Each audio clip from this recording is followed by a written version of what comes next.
पिता और पुत्र एवं पवित्र आत्मा नाम आमेन। प्रभुंर शांति आपण मानकठारे सर्वदा रहू।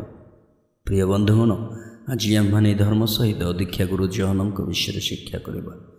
जिते बाप्तिजिक जहन जन्म होते पिता महाजाजक जिखरिय एवं तांको माता एलिजाबेथा उभय वयस्क हो जाते। माता गर्भर मध्य जहन पवित्र आत्मार परिपूर्ण थे। से एलियों आत्मा एवं शक्ति प्रभु पूर्वर आसबार स्थिर होते। वयप्राप्त व्यक्ति भाव जहन जुदेयार मरुभूमि तपस्या एवं तपस्वी होई एक पवित्र जीवन यापन करते। से अंचल बास करुवा समयर अन्य तपस्वी मानक परि जहन तांकर नीरवता भांगी अनुताप विषय प्रचार करते। परिवर्तन कारण स्वर्ग राज्य सन्निकट। माथ्यू 3:2। जेहेतु से परमेश्वर द्वारा प्रेरित जड़े वार्तावाहक थे, से धार्मिकता पाई कथा कही एवं यह शेष में शिरछेदनर कारण होता। यह जहन ही जी जीशु को लोकमान को देखाई कही यही परमेश्वर मेष शावक जे जगतर पाप हरण करती। जहन 1:29। से बरर बंधु थे जी बरर स्वर शुणा भल पाउथिले एवं एथिरे आनंदित हेउथिले। से ही सही व्यक्ति जी जर्दान जीशु को बाप्तिस्म देइथिले।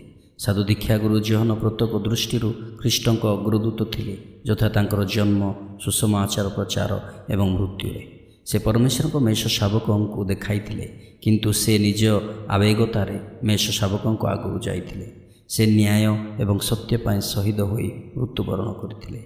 से सत्यर साक्ष्य देइथिले, निज रक्त द्वारा यह निश्चित करथिले एवं यह पवित्र करथिले। पूज्य साधु बेदे एहीपरि कहती, से तांको शत्रु मान विरुद्ध में स्वर्गर सम्मान पाइबा योग्य साहस प्रदर्शन करथिले। राजा हेरोद को जहन कहले जे तुमे जो व्यभिचार जीवन यापन करुछ ताहा ठीक नुहे। यह कहवा द्वारा तांको प्रति कौन घटिबो से विषय से निश्चित थिले जे यह तांको जीवन पाई विपद आनिबो, एमितिकि तांको जीवन को मध्य हराई पारंती। यह से भल भाव जानी सुधा राजा प्रासाद को चलीगले एवं तांको कहले जे हेरोदिया सहित तांकर संपर्क पापपूर्ण। फलस्वरूप से यही चिड़चिड़ा महिला प्रतिशोधर शिकार हेले। सत्य को स्पष्ट भाव में साहसर सहित यही जगतर शक्तिशाली विरुद्ध में व्यक्त करिबारे निजर जीवन को बलि पकाइबाकू पड़िथिला। से विश्वस्त भाव में तांकर मिशन को पूर्ण करथिले एवं जेकोसी संभाव्य ताड़ना, दुख एवं मृत्यु द्वारा विचलित न होई सत्य सहित ठिया होइथिले। से प्रभु ऊपर निर्भर करथिले एवं तांको ऊपर आशा एवं विश्वास सहित तांकर मिशन को आगक बढ़ाइथिले।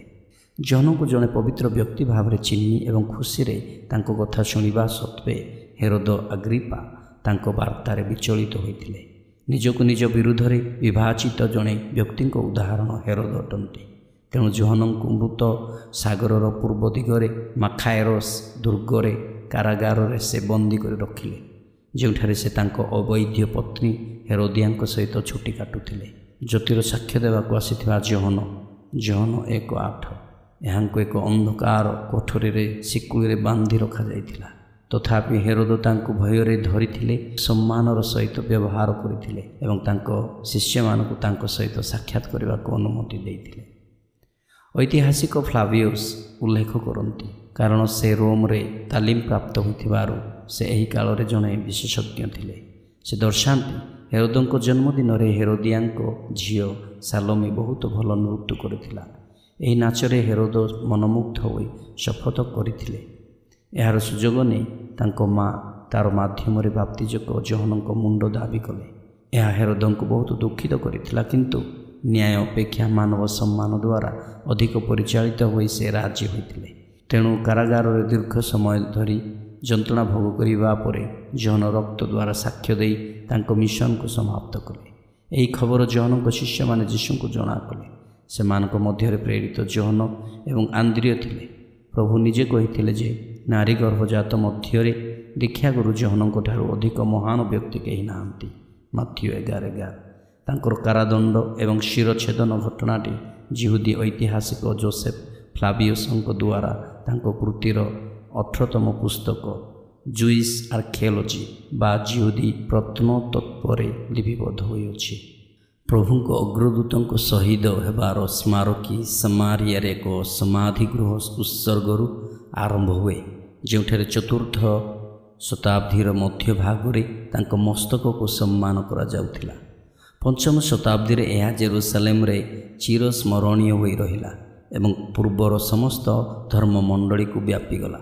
ଷଷ୍ଠ ଶତାବ୍ଦୀରେ ଏହା ରୋମରେ ଦୀକ୍ଷାଗୁରୁ ସାଧୁ ଜୋହନଙ୍କ ମୁଣ୍ଡ କାଟ ଶୀର୍ଷକରେ ପର୍ବ ପାଳନ କରାଯିବା ଆରମ୍ଭ ହେଲା। କିନ୍ତୁ ବାବା ବାପ୍ତିଜିଙ୍କ ଦୁଃଖ, ରୋମର ସାଧୁ ସିଲଭେସ୍ତର ଗିର୍ଜାଠାରେ ଦୀକ୍ଷାଗୁରୁଙ୍କ ମଥାରେ ଏକ ଅଂଶକୁ ସମ୍ମାନ କରାଯାଏ। ଅନ୍ୟ ଏକ ଅଂଶକୁ କ୍ରୁସେଡ୍ ସମୟରେ ଫ୍ରାନ୍ସର ଆମିଏନ୍ସକୁ ନିଆଯାଇଥିଲା ଏବଂ ସେଠାରେ ସମ୍ମାନ କରାଯାଏ। ମନୋଚିନ୍ତନ। ଅନେକ ଲମ୍ବା ସମୟର କାରାରୁଦ୍ଧ ପରେ ଏହି ଜୀବନର ଅନ୍ତିମତାକୁ ଯିଏ ଗ୍ରହଣ କଲେ ତା'ର ରକ୍ତକୁ ନିଗାଡ଼ି ଦେବା ଦ୍ୱାରା, ଏବଂ ତାହା ଥିଲା ସେହି ମନୁଷ୍ୟର ଗୁଣ ଓ ଶକ୍ତି। ପୂଜ୍ୟାସ୍ପଦ ସାଧୁ ବେଦେ କହନ୍ତି, ଜୋହନଙ୍କ ମୃତ୍ୟୁ ଏକ ଭବିଷ୍ୟବାଣୀପୂର୍ଣ୍ଣ ଶହୀଦ ଥିଲା।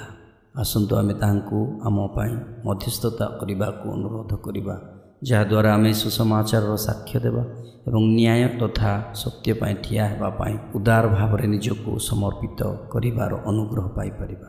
ଆସନ୍ତୁ ଆମେ ସର୍ବଦା ପବିତ୍ରତାର ପଥ ଅନୁସରଣ କରିବା, ଯତ୍ନବାନ ହେବା, ଯାହା ଦୀକ୍ଷାଗୁରୁ ଜୋହନ ମରୁଭୂମିରେ ଘୋଷଣା କରିଥିଲେ ଏବଂ ତାଙ୍କ ରକ୍ତପାତ ଦ୍ୱାରା ନିଶ୍ଚିତ ହୋଇଥିଲେ। ଆସନ୍ତୁ ଆମେ ମଧ୍ୟ ତାଙ୍କ ପରି ଆମ ସ୍ୱାର୍ଥପରତା ଏବଂ ଅହଙ୍କାର ଜୀବନକୁ ପରିତ୍ୟାଗ କରିବା ଏବଂ ଖ୍ରୀଷ୍ଟଙ୍କ ଉପସ୍ଥିତି ତଥା କାର୍ଯ୍ୟ ଆମ ମଧ୍ୟରେ ବୃଦ୍ଧି ହେଉ ବୋଲି ଅନୁଗ୍ରହ ଭିକ୍ଷା କରିବା। ସର୍ବଶେଷରେ ଆସନ୍ତୁ ଆଜିର ପର୍ବକୁ ଖ୍ରୀଷ୍ଟଙ୍କ ନିକଟରେ ଆମର ଜୀବନର ଏକ ଚିରସ୍ଥାୟୀ ବଳିଦାନ ଭାବରେ, ବିଶ୍ୱସ୍ତ ଭାବରେ ଆମର ଦୀକ୍ଷାସ୍ନାନ ଓ ବିବାହର ପ୍ରତିଜ୍ଞାଗୁଡ଼ିକୁ ନବୀକରଣ ତଥା ପାଳନ କରିବା। ଏଥିସକାଶେ ଆମମାନଙ୍କୁ ମହାନ ବଳିଦାନର ମୂଲ୍ୟ ଦେବାକୁ ପଡ଼ିପାରେ। ବାପ୍ତିଜିଙ୍କ ଜୋହନ ଆମ ପାଇଁ ପ୍ରାର୍ଥନା କରନ୍ତୁ ଏବଂ ଏହି ବଳିଦାନ କରିବାକୁ ଆମମାନଙ୍କୁ ସାହାଯ୍ୟ କରନ୍ତୁ। ଆମେନ୍। ଧନ୍ୟବାଦ।